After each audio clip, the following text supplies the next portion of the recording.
Here I am with Rick and Dante. We're flying over Tulsa, Oklahoma. We just got done with the senior Greco-Roman World Team trials.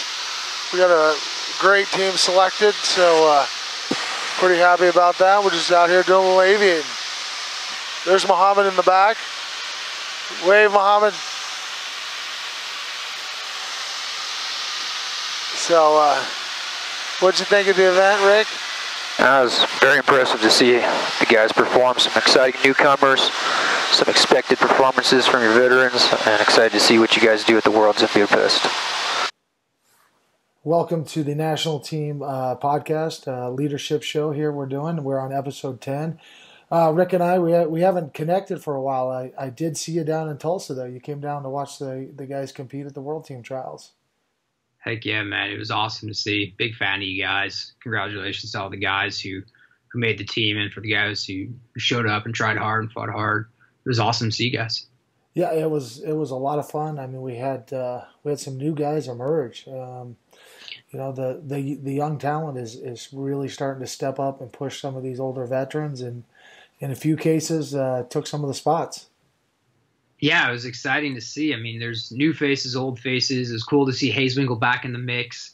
It's exciting to see Kuhn added onto the team, and then all the stalwarts, Tracy and Kamal and everybody in between. It was, as a fan, I just thought it was an awesome tournament, and great job to everybody. It had a great vibe going because we had the duels out there, and instead of like this one big packed arena, it was just a mosh pit of youth around the mats. I mean, they were mat side. They were sitting there pounding on the deck, and I mean, it was a cool environment for sure.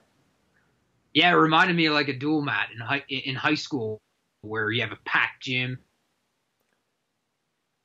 And we don't have cons. You have everybody sitting around the mat and everybody's excited. It's just a really cool community you guys are building. It's really exciting to see. Yeah, no, and I think we're continuing to build the community up. And so before we get talking about the Greco program, you left Tulsa, went down to Florida to be a part of some mission. They got canceled, and fill us in. Oh yeah, so as a scientist, I was really interested in kind of continuing the work we did with the Hera mission with NASA last year. And so there's another sort of what they call isolated, confined, and extreme environment mission where we study astronauts in environments on Earth that are comparable to space. One down here in the Florida Keys is called NEMO, which stands for NASA Extreme Environment Mission Objective. And so it's basically a really cool situation. It's kind of like a permanent submarine underwater, and the 5 or 6 astronauts live down there, and we get to study them scientifically to understand the teamwork dynamics, the technology that we can test out down there. And so I went down there as a scientist to test out some experiments. And so we've been working on that. We had a little bit of a delay, long-term extension from Hurricane Irma last year, wrapped up some of the big cables that hold this base down 60 feet underwater, 365 days a year. And so they're still working on that, some of the commercial divers, and a little bit delay, but like everything else, you improvise, adapt, and overcome, and get to learn a bit about the mission a little bit more, meet the people a little bit involved, and continue to develop your stuff. Sometimes the tournament gets delayed. Sometimes, things happen. Things happen. I mean, I remember last year down in Brazil for the Pan Am Championships, and the building caught on fire, and. Well, what are we going to do? Well, let's go back to the hotel, and we're going to figure it out tomorrow. And we started the tournament back up, and ran it through the finals, and barely made our plane. And we got on the plane, and it was hilarious. And we got there like 30 minutes before the plane was leaving. I'm like, all right, I got everybody's passport. And she's like, oh, relax, no problem. I mean, 30 minutes in the United States is like you ain't getting on a plane. 30 minutes in Brazil is like, no problem. You're on Brazil time, right? Oh, absolutely. Yeah. Dude, that's what I love about wrestlers as a community is that I've never known a more resilient sort of community where we can take anything. I mean, I remember just the Pan Ams this past year. They had a situation, right, where you had a freestyle guy unable to compete, and you had a Greco guy step in, and not just step in to help the guy on short notice, won the tournament. I think, wrestlers, I think, have that mentality of overcoming and resilience with whatever's going on. I remember teaching a high school team, and we had our school closed down for snow in New Jersey. And the kids will still tell you this to this day. I had them out running in the snow with cinder blocks over their head or passing it back and forth. As just high school kids, that was a crazy thing they thought, but it was fun, and they still talk about it. And you always make the best of any situation you're dealt. No, for sure. I mean, you have to practice that, though. It doesn't. You can approach that with one attitude or another, and if you're like, okay, this could be fun, we're gonna enjoy this, and it's a new experience, or oh man, this is terrible. And I mean, it's just how you approach those things. And I always say, plan for everything to go right, but just expect that things are going to go wrong, and learn to roll with those things. I mean, I love the Churchill quote where he says, planning is essential, but plans are worthless, because as you get into things, variables change, and you got to adjust and overcome, and you got to roll with things. And I think that's a really good skill to develop. I think wrestling does help develop that, but there's so many other ways to practice that, outside of the athletics or on the mat. Yeah, dude, I think you hit the nail on the head. Practice that. And so it made me think right off the bat, right? So I brought up those examples right off the bat. Greco helps out freestyle, and I thought also my high school guys that I was coaching back in New Jersey, right? But as soon as you said that, it made me click it and remember that I only sort of learned how to take that approach, because when I'm faced with those sort of situations that require some sort of resilience to get over an obstacle, honestly, I just thought, what my wrestling coaches do. I don't know if I would have come up with those ideas or that attitude, mindset of, looking at things as opportunities instead of obligations, getting excited about creative solutions. I just looked at those leadership, the coaches, the teammates I had, and like you said, you practice it, man. I think we take a lot of that for granted because we're very, very spoiled with great leaders, with some great coaches in the sport. And like I said, I think the wrestling community, like some of the coaches we know, they're just resilient. Guys take nothing for granted, and they will go and find every opportunity they can, and it's inspiring. Well, so, I mean, it can be learned. We can watch other people adapt and overcome. You're going to have my dog kiss me in about a minute. There's Juno. Yeah, that's sorry. She was just saying hi. Apologies there. No, and you're still, so you took advantage of this opportunity. You're still down in Florida, and making the best of a situation. I think we talked the other day briefly on the phone just to schedule this. You said you're going to do some lobster diving. Oh yeah, it's mini season down here. So what that means, it's the mini season of 2 days when essentially private people can, normal people that are not commercial fishermen, can harvest the lobster 2 days before the commercial season starts up. And so you have 2 days, and man, it's a madhouse down here. It's a ton of fun. It's like getting 2 free days before deer season or something like that. And it's a blast. Really excited. Is there a little underwater combat? Almost, except you're fighting the lobster who do not want to come to the surface. But I mean, are there so many people that you've got to stake out a place and fight for your spot? It's not quite like surfing in that regard in terms of the territorialness, but I've never done it before here, so we'll find out tomorrow. Okay. I think that more than anything, it's dangerous because of how many people are there, not out of ill will, but just out of, you got to be careful if you're coming up for air, if there's a boat coming up over your head, or you just take that conscientiousness. Be cautious. I don't think everyone's pretty happy, from my understanding. You just got to be careful because there's a lot of folks. So make the best of it when spear fishing, deep sea fishing, and training for aviation. Just everything we can, find the best we can. And it's kind of like if an athlete gets injured, what can you do? You can work on your mental skills. You can watch film. You can, if your legs hurt, can you work on your core and your upper body? If your arms hurt, can you do squats? Can you work on your stance and motion? I mean, those are opportunities that we got to look at as instead of just saying, well, this is what I can't do. Start looking at what opportunities are available based on the circumstances.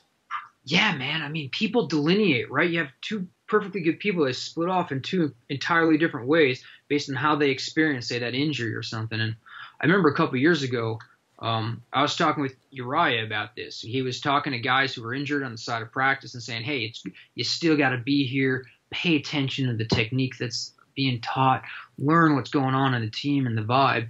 And I remember talking to him after, and was like, as a neuroscientist, that visualization is a powerful thing. We know that by paying attention to those things, visually looking at, encoding, thinking about when you go home, what is it that I need to do? And I think that being hurt actually helps that visualization process because you add a little bit of valence, what we call a little bit of value to what you're visualizing because you really want to get out there and you're imagining yourself, man, I wish I could do this and I'm going to hit this move this way or whatever you're going to do. And it really sets those neural pathways in place. And the same way it does when you're not hurt, right? So if you're not hurt, you practice all day and you go home, a lot of times the pathways that were active when you're learning something new are the same pathways or at least patterns of neural activity that can be evident when you're dreaming, so to speak, or when you're sleeping. So what scientists think that is reflecting what we call the consolidation of that learned experience into a memory that then you can successfully retrieve later. And so you visualize that you're setting those neural connections a little bit tighter, and you're tying those knots a little bit better, and you're gaining that little bit extra of an advantage. When you talk about that, I mean, I'm thinking about like sleep. You said dreaming and stuff, and how important is sleep to an athlete's consolidation of that type of stuff? You're a scientist, so you've studied a lot of memory and stuff like that. So how important is sleep to our athletes? Immensely. And I don't mean that as a cliche, right? So a lot of,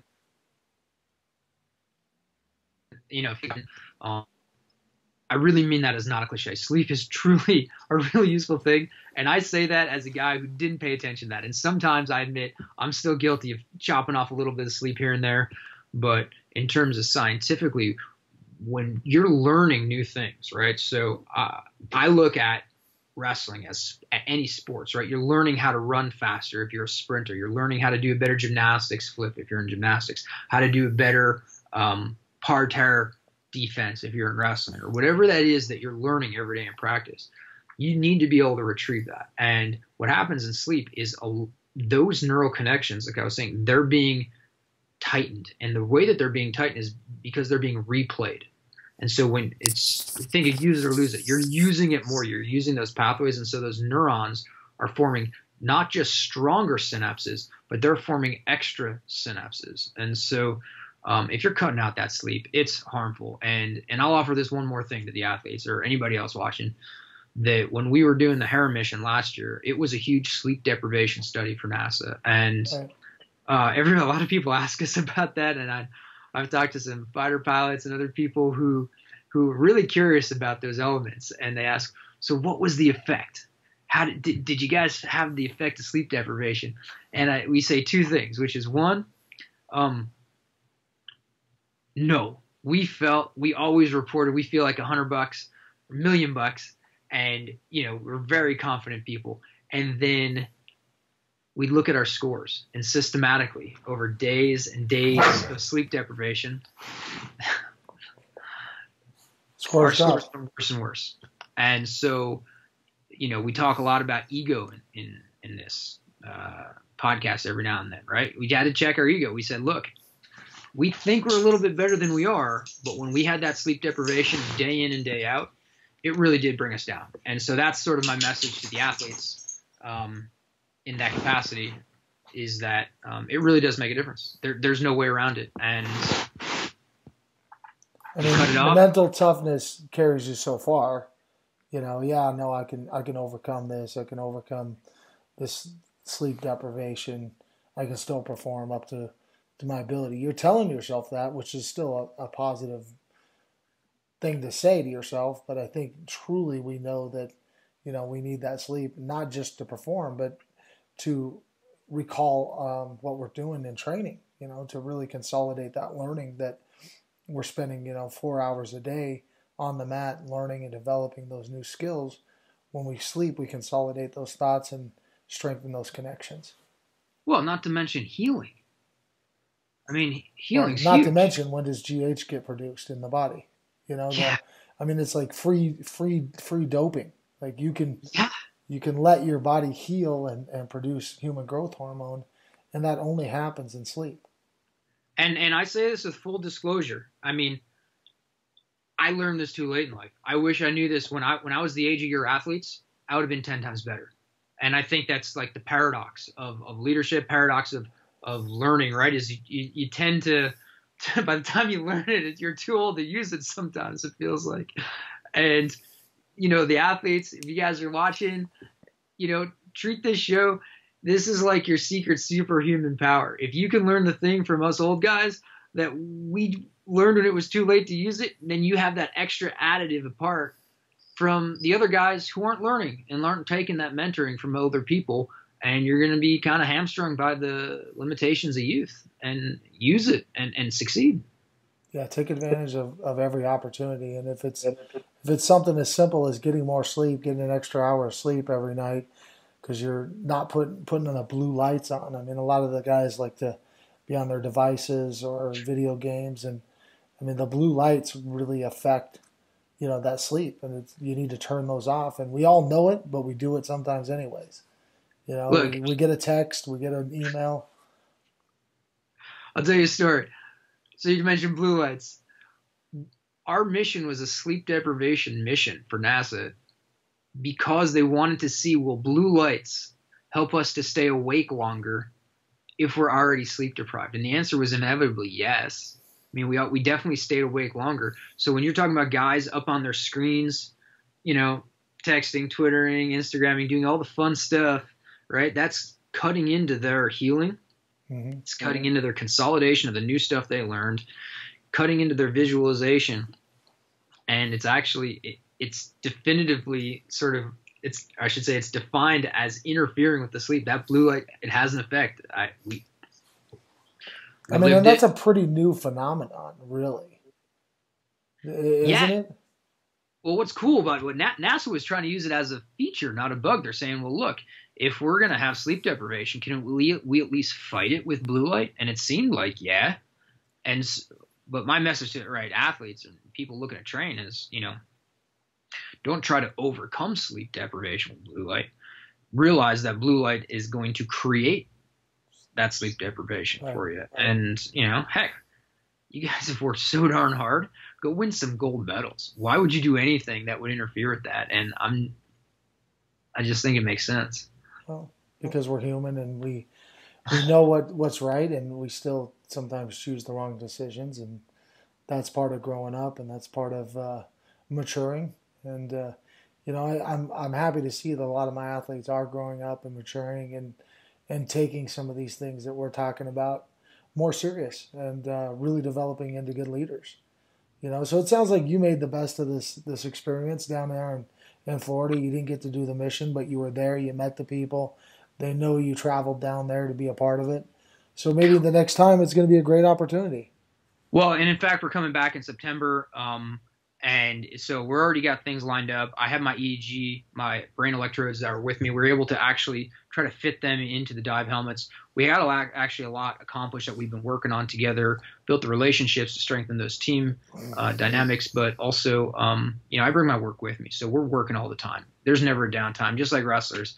You have missed flight, you got guys working out in the airport, you're doing something. We're always analyzing data. We're always working on something, creating opportunities. And, very cool. So it's been good, but enough about me. You guys have had a ton of stuff going on. You got the new world team. You got some old faces, some new faces. You just had an awesome camp I've been hearing about in Oregon. So what's the 411, the information coming up? Well, we did. We had an incredible camp. We did a new experiment, like I talked about. We had three. We broke our groups up into 3 teams. And out of those teams, we based those teams based on the days they wrestle.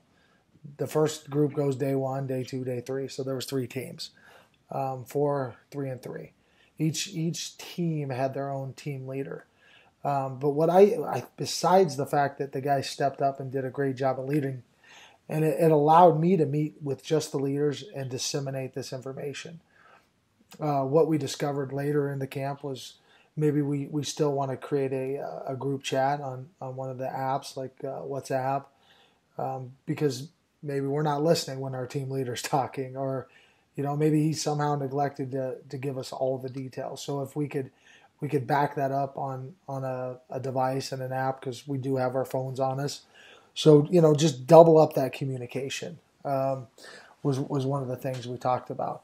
But what really excited me most was the guys that maybe weren't designated as leaders stepped up within those groups and helped the leaders lead. They led from behind, and it wasn't about taking credit. It wasn't about one-upping somebody or outdoing them. It was about, how can I help this guy lead our group? And part of that was being a good follower. I mean, if you want to be a leader, you got to know how to follow, first of all. And if you don't have people following you, you are not a leader. I mean, that's essentially all it takes. But really just stepping up and helping and doing the extra little things. So every morning we did breakfast at the house after our morning run. Every team had, we alternated days. Every team cleaned, the other team cooked, the other team had a day off. And then we just kind of made that rotation. So you would be surprised how many athletes don't know how to cook.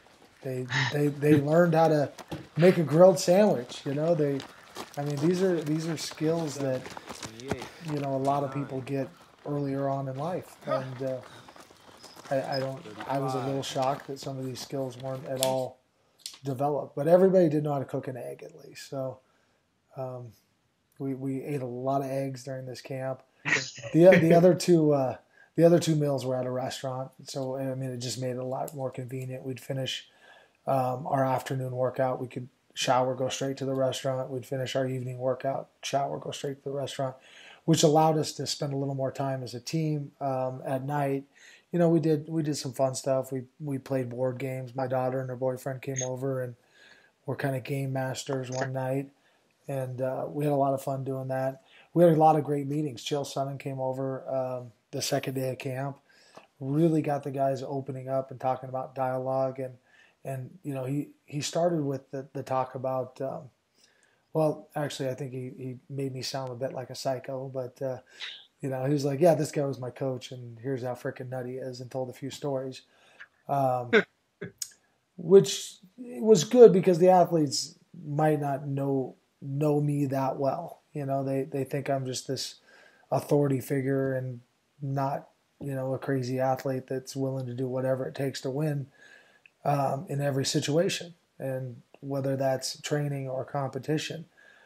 So they learned that. But I think after that, he talked about what's the biggest fear that we all have. And guys are kind of thinking about it. And he's like, I'm going to tell you, the biggest fear is I get tired. I'm tired and I can't perform. I can't execute my techniques. And I think that really resonated with the guys, and they started opening up with one another inside the group and talking about those fears. We all have them. Just some people are better at facing them and overcoming them, looking at fears as a challenge instead of fears as something that limits us and paralyzes us to not take action. When you have fear, the first thing you do is you take action. You take a step forward in that direction to what you fear. And this is my thought. This is my philosophy. But the same thing with getting tired. We know we've trained. We know we put the work in. But if we also paired that with the training that we were doing, which was all basically holding our stance integrity, building a lot more fibers within our muscles and our structure to hold ourselves up. Because if we're in great position, we're able to hold ourselves up and we can move our opponent out of position. Who's using more energy? That's kind of that thought process of that. When the time comes to execute the technique, because I'm already in position, I can react, I can execute my techniques. But if I'm constantly trying to fix my center of gravity, find my balance, get my position corrected, I'm wasting a lot of energy. And I shared with the guys, this is very similar to a philosophy that I developed during mixed martial arts, which is MMA stands for minimize the amount of energy expended, maximize the most efficient systems, and attack most effectively. And it doesn't change. It's combat sports. It doesn't matter. That acronym works in MMA. That acronym works in Greco-Roman wrestling, which is, when we talk about minimizing the amount of energy you're using, that's all about stance integrity and position and pressure on your opponent. And then maximizing the most efficient systems is, what is your tie? What is your best hold? Are you a 2-on-1 guy? Are you an underhook guy? Get into that position, and then the moment that you see the opening, because you've created a positive hip angle, execute your technique. So we paired a lot of these conversations with the on-the-mat training. So we did on-the-mat training because we were on the mat, but it wasn't necessarily wrestling. There was some positional stuff we did and a lot of stance and motion. We did bands, and some of those videos will get posted as well on this YouTube channel. And so if you're curious to, they're long, so I shortened them all up. They're just little short clips. But, that's what we talked about. We talked about different opportunities to step up as leaders and what those things take. And then we had a couple little minor, like moments of immaturity. And in the midst of that, which allowed us to re-engage and talk about the five things that we need to get better as a Greco-Roman program. And we're talking specifically off the mat. What are the 5 things we can do to get better? And so what we did was, I gave everybody a sheet of paper. I said, list 3 to 5 things. And then we're going to gather those up, and we're going to come up with our own list out of everybody's, suggestions. So I gathered up everybody's sheet, and the first thing that was basically on everybody's sheet was communication. And and that was probably just the fact that the way we're doing things with the leaders within the group, it's different. It's different than, hey, bring it in, 10 guys. I'd rather communicate with 3 guys and have them disseminate the information to their smaller groups and make sure that message is getting across. So I got to do better at making sure the leaders, the team leaders within the groups are getting the right information and that they're actually disseminating that information. I think they did an amazing job of doing that. The leaders did. It was just the new process.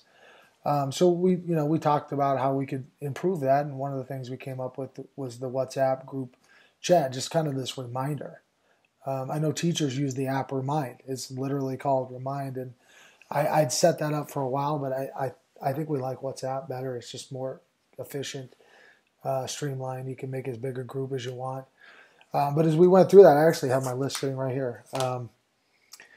We went with communication and then image, which is hyphened by be professional. What is the image we're putting out to the public? What is our image within our group? Just that. How do people perceive the Greco-Roman program? We know how they perceive the freestyle program right now. They're an amazing team. They're on top of the world. They won the world championships last year. It was the first time they've done that since '95, but they got the title. They followed that up with a World Cup title. So a lot of emphasis on wrestling right now, and they're looking at freestyle going, man, those guys are doing the right things. And then they look over at Greco, and they want to find out, are you doing the right things? They want to see, are our athletes being professional? What's the image they're putting out? And we're aware of that, and we can get a lot better with a lot of things there. And one of the things we talked about was promoting the program and promoting your teammates, not so much self-promotion. So-and-so did a great job. Our team is moving in the right direction. And I think the guys understood that very clearly. So I think that was a really important thing. The fourth one on the list we came up with was urgency. And the last one was trust and respect amongst one another. And then at the end, we kind of took urgency and we just moved it to the top because all of these things are, 2020 is around the corner. Yesterday we were 2 years from the start of the games. Yeah. There's 24 months between now and Tokyo. So you know, all those things are urgent. We got to do a better job of communicating. We got to put out a better image and be professional, and that allows us to get more donors, more sponsors that want to support our program and be involved in us with what we're doing. And you know, trust and respect is critical. You know, when you're building teams, and accountability is also pretty critical. And that's just not just self accountability, but holding our teammates accountable. And the communication goes hand in hand, is being willing to take criticism and give criticism, give feedback to your teammates when they're doing something right, praise them, and when they can do better, you know, kind of gently guide them that direction instead of, I mean, it's not fun to correct people all the time, you know, but as teammates, you kind of have an obligation to be able to do that for one another, because we know this is what it's going to take for our team to get better and reach our goals. Man, that sounds like an awesome camp. That's awesome stuff, man. So it was. I mean, it was a lot of work. It was a lot of time. The guys put in hours and hours of training. I mean, they were going three sessions a day. They were running in the morning, whether it was long distance run, hill sprints, long uphill runs. We had some longer runs. We did, you know, 3 of them that were straight up hills, but they were a lot more longer gradual hills. We did hill sprints, which were really steep, and we did some long runs. And you know, one of our coaches called me one morning and was like, "Hey, you know, I think if we took a walk this morning, it might lift the guy's spirits." You know, and we were in nature, and I was like, "Morgan, you got a great pulse on the program and the team. You're with them every session, and if you feel like that's gonna lift their spirits, let's take a walk this morning." So, you know, and we included one long hike, and the guys visited and chatted and walked through the wilderness. And so I think that was a really positive adjustment. But he communicated that with me. He was like, "What do you think?" I said, "If you feel like that's what we need to do, let's get it done. You know, if that's going to bring the guys' morale back up, and you know, and we don't need another run. If what we do need to do is get through the rest of this week, and if that's going to bring up their morale, let's do it." Wow, man, that sounds awesome. I tell you what, the what you mentioned about being professional and realizing kind of the leadership obligations and responsibilities that, you know, some of our young guys are given a great responsibility for our nation, right? They're the leaders of our nation in Greco-Roman wrestling, and it's really good, I think, sometimes that we don't realize that, right? Because that means we're just working in our system. We're not letting things get too big for us. But man, that's a tough thing to realize sometimes when, you know, you're young, you're growing up. I remember when we got out of grad school and I first started teaching college classes, and I remember a mentor of mine from Davis Charn, we would ask him one time, like, what was the biggest change for you moving from being a student to a leader or a professor? And he said, the weirdest thing was people took me seriously. And, you know, you don't really think about that a lot of times. And, you know, he said that, and now I've had to experience that myself and see, yeah, people actually take a little comment you say or a big thing that you say, and they actually pay attention sometimes, because maybe sometimes, yeah, but I think it just reminded me of what you said, that a lot of times we don't realize the impact of people looking up to us, and particularly in Greco, for example, right? A lot of the training is done in remote areas or in your confined practice spaces, but we forget the social media reach. We forget that people are watching on videos, or forget that, you know, teams are scouting us. They're looking for weakness, you know, and sometimes your weaknesses are off the mat. And if they can see your, you know, this person's vanity, or this person is scared, or something else, I mean, they're going to take advantage of that. And I think that, you know, it's a really good learning experience to learn what it takes to kind of add that professional end of it. And, you know, learn that, you know, something I've had to kind of really realize as I look back in my career has been realizing that, you know, the more and more responsibility you get, the the more people kind of want to project on you the image that leadership does obligate for us, and that's a responsibility. And I think it's really important if these guys are able to get this at a young age. I think it's starting to resonate with them. I think there's some things that happen throughout the camp. Some just lapses in judgment that really brought that to the forefront, and guys could see that it was important. And one of the other things we did in those team meetings was we listened to one of the Jocko podcasts. It was a shorter clip, and it was talking about discipline equals freedom. And then we talked about, every culture, every warrior culture throughout civilization, throughout every time period, up to, the Navy SEALs, the Marines, to the Bushidos, had what they called a warrior code. And I fortunately had a couple of them right here. We had 3 teams, and I got the other one on my phone. But the guys developed within their group, they talked about why it's important to have, morals and character within, and it protects you from yourself, from damaging yourself. And so we talked about this warrior code, and the one thing that we noticed throughout all these warrior codes is they weren't really about fighting. They were about what kind of a character and what kind of a man you were. And one of the teams put together, they called it the happy ethos, and it was an acronym for heart, I will always give 100% and fight till the end. Accountability, which came up again in the last day at camp, which was, what do we need to get better at? I will hold myself accountable before I hold anyone else. And I think that's really important, because we do want to hold one another accountable, but we got to hold ourselves accountable first. The other A is so it's happy with 2 A's. Can I ask you a question about that A for accountability? Yes. I think you made a great point about holding each other accountable, but before you do that, holding ourselves accountable. I don't think it's possible for us to successfully hold other people accountable unless they can see that before we do that, we hold ourselves accountable first. Well, I think it's impossible. Yeah. Why would they listen to us, right? If they don't see it.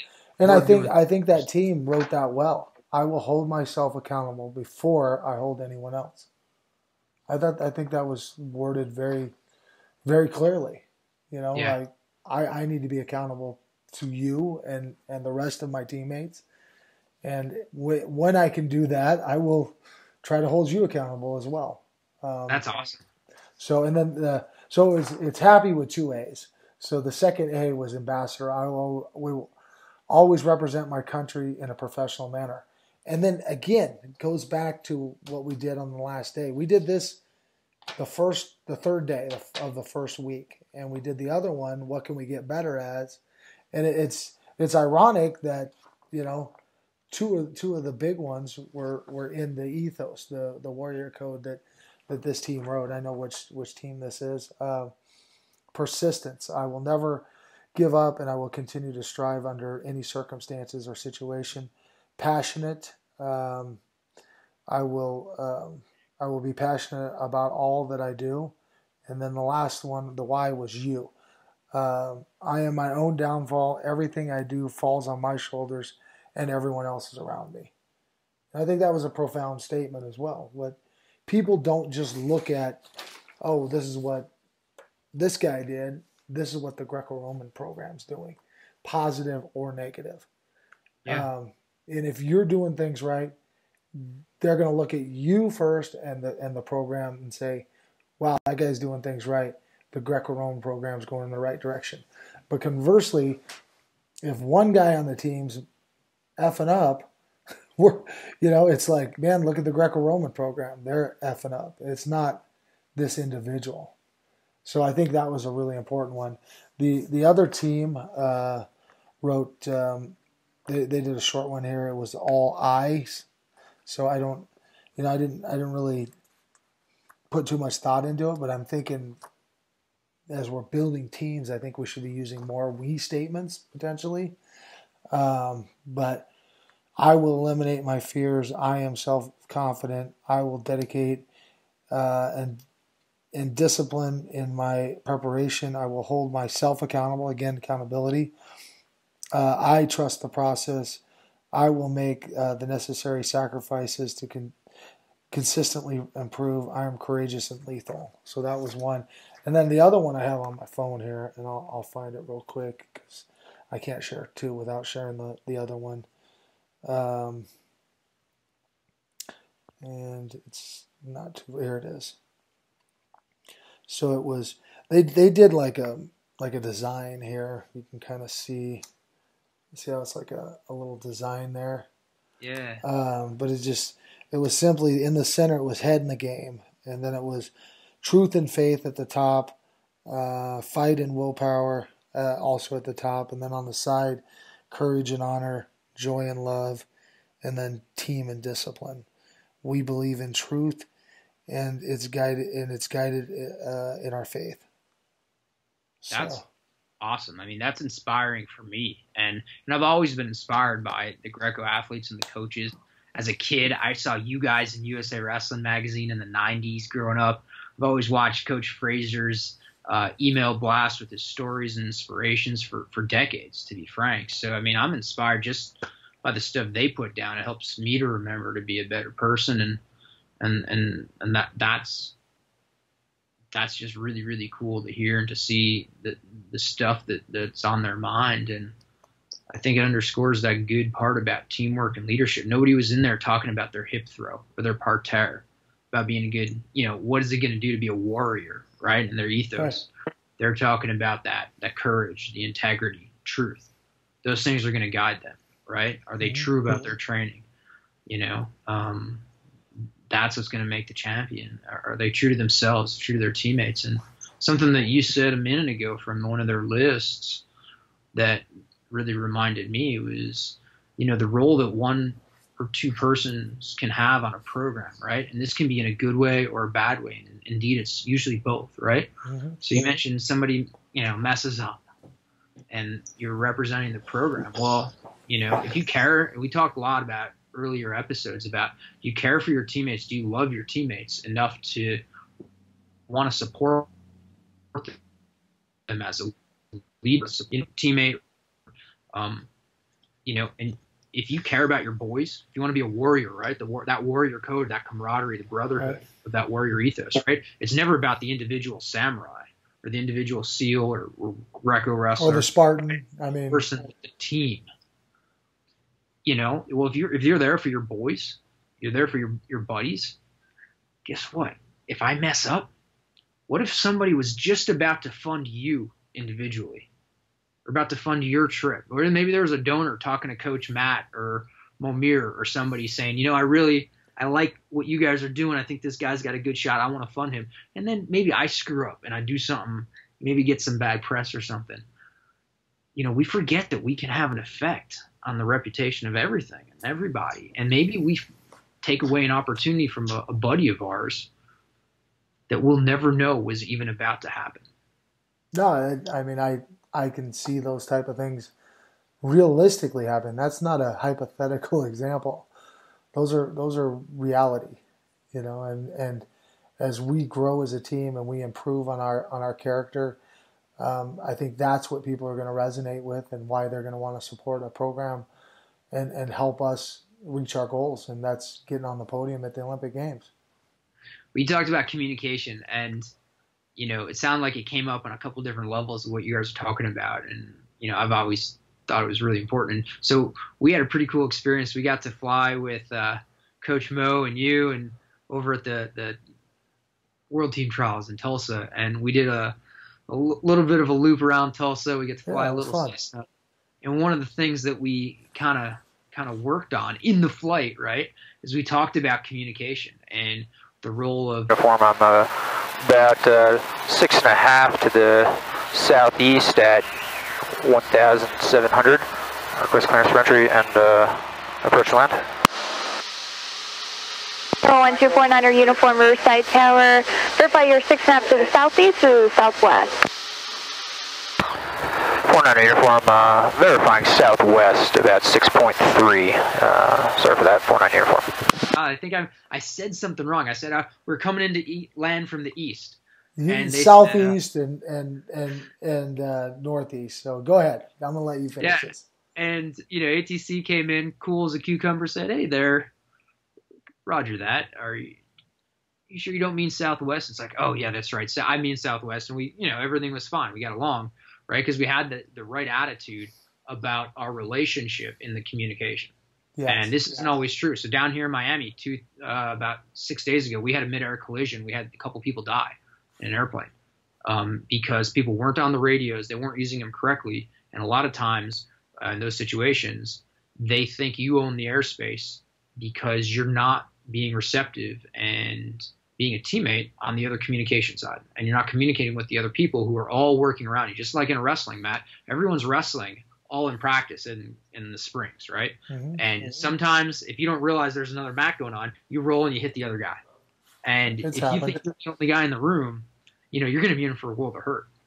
And so I think that communication thing is really important, and it's really cool to see that you guys are tapping into that. Well, we even touched base on that specific thing. One of the athletes brought up from his military experience. He said, well, when we do the communication, I think it would be good to say affirmative or roger that or I got your message, whatever it is. Give us a thumbs up saying, we're meeting at 10 o'clock. The meeting was originally scheduled at 9.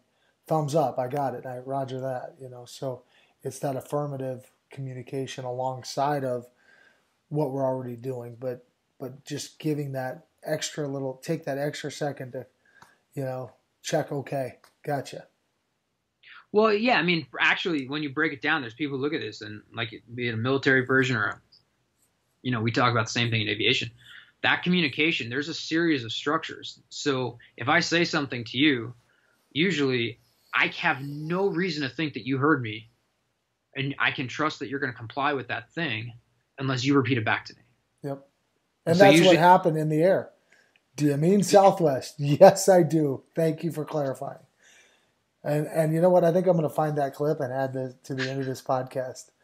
And yeah. we'll call it a day. But I'm looking forward to doing this again and getting back into either our Dr. Stark book, and I got a couple of new books from Jocko. He sent me out some signed copies of different books. I've been giving them away. I gave some out to our team leaders, signed copies. That's awesome. But I think the Discipline Equals Freedom Field Manual might be something we need to dig into. We still got some more chapters within Dr. Stark's book, Championship Formula, Building a Dynasty Team. So lots of leadership stuff to cover. Well, that's the thing that when you mentioned your other third team in there in their list, and you said there's a lot of eyes in there, the first thing I thought was maybe you're right, maybe we can be a good word in there, but maybe they're all taking extreme ownership. That could be it. Maybe they're saying, you know what, I'm going to own what's going on, and we're going to make the best of it, and I'm not going to blame anybody else, and I'm going to take all the ownership for whatever needs to be done. And so I think, Jocko's stuff is super cool. I'm a huge fan, right. And, that's super cool stuff, man. Yeah, I know. It was really cool that he sent out some books, and he gave us a lot of different books that and I'd already ordered the newest one that's coming out, I think around November, December. What is it? The Paradox of Leadership, or is that what the title was? Something like that. I think so. Yeah. I mean, I haven't gotten into that one yet. I'm still catching up. Well, it hasn't been released yet, but I kind of hinted in my message like, hey, if there's a preview of that copy, and it didn't come, but I wasn't even aware of this field manual, Discipline Equals Freedom, and it looks like a super easy read, but some pretty deep stuff within there. Well, I tell you what, man, I mean, you guys do a lot of traveling. You guys have a lot of air trips, a lot of bus trips all over the world and crazy remote locations. Sometimes it's helpful to, download a couple podcasts or whatever your favorite stuff is. I listened to his in the mission, and when things got tough, in confinement, he actually had really good leadership and followership and teamwork, advice that he would communicate. And I actually drew strength from it. And, if you guys are traveling, you can download that stuff. Maybe it helps a couple guys out. Well, we played a clip of one of his podcasts, and I think maybe some of the guys might start to check that out. So it is. It's Well, great stuff. let me ask you one more fun thing from camp. I saw a pretty impressive video of Boone dragging a big old truck. That was completely legit, and I think there was a slight uphill. I think there was a slight uphill. Come on, let's go!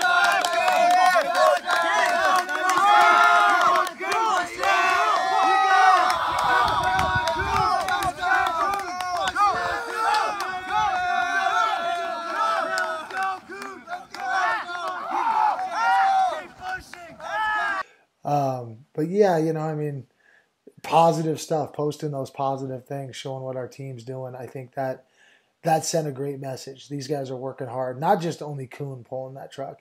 The guys pulled it with the rope, and then he literally pulled it by himself. And I thought that was a fun experiment. I wasn't sure if it was going to work. I didn't know if he could move it. And not only that, it had about 500 gallons of diesel strapped to the top of it. That's the truck they take around the property to fill up the excavators and the bulldozers and the tractors. So, yeah, there was a lot of diesel on top of that as well. That's intense, man. That's wow. And I got to tell you, just as a fan, I was watching. You talked about the guys had different rotations, cleaning and cooking and doing all that. I was impressed just watching from afar. The guys are posting videos. They were singing and dancing while they were cleaning. And I tell you, dude, that is a mark of like a good team. That's a vibe. That's guys who care about each other, having a good time. You're doing the dirty work. You're cleaning.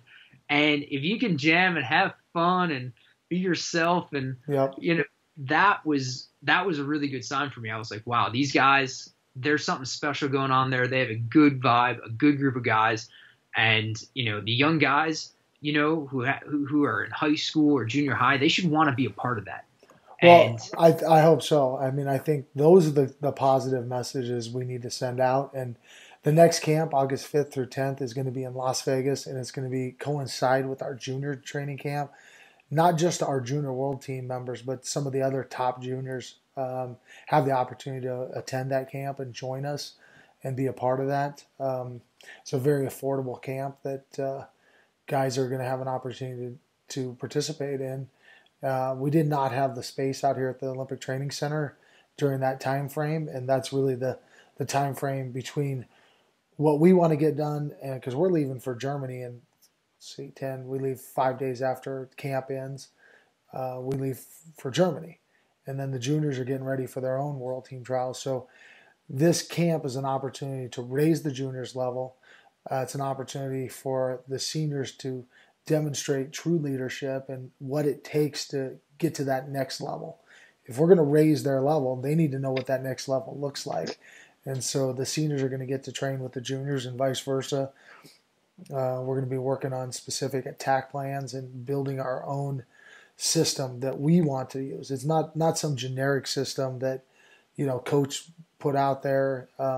There's no cookie cutter guys on our team. Everybody's got their own style and their own artistry. And so taking their best stuff and cohesively writing a plan to execute that. And this first camp, like I talked about, we talked all about stance integrity and position. And so if they can really hone in on that stance, position, and integrity, I think that this is the next step to executing their techniques is, constructing your own plan. Well, dude, I don't mean to, we can. And that's ownership right there. That's extreme ownership. Yeah, well, man, when you were talking earlier about when Chael came in, he was talking about fear. And he talked about fear of being tired or whatever it is that holds all of us back, because we all have them. And then you pivot and you start talking about stance and integrity. I mean, in a wrestling context, but man, the integrity of who you are or the stance you hold as a person, that is the antidote to the fear. It is. That's stuff. It's your character and your integrity. Way to tie that together. Yeah, you did a good job. No, it's truth though. That is just pure veritas right there.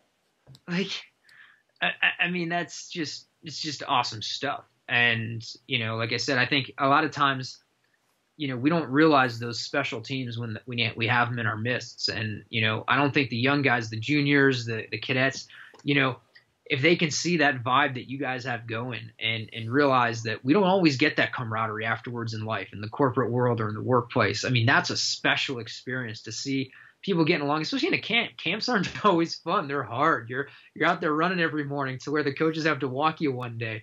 It's not always. And if you can see a group of guys having fun like that, I mean, those are the marks of good teams that people just want to be a part of. It's infectious. It radiates, and it inspires people. It's awesome. And I know we had that with our teams at times that were just makes it special. And to see you guys doing it is really exciting. I think it bodes really well, and I think you guys. I'm looking forward to see really good things coming down the road for you guys. Thank you, Rick. I appreciate you joining me for this podcast, and let's do it again. Heck yeah, Brad.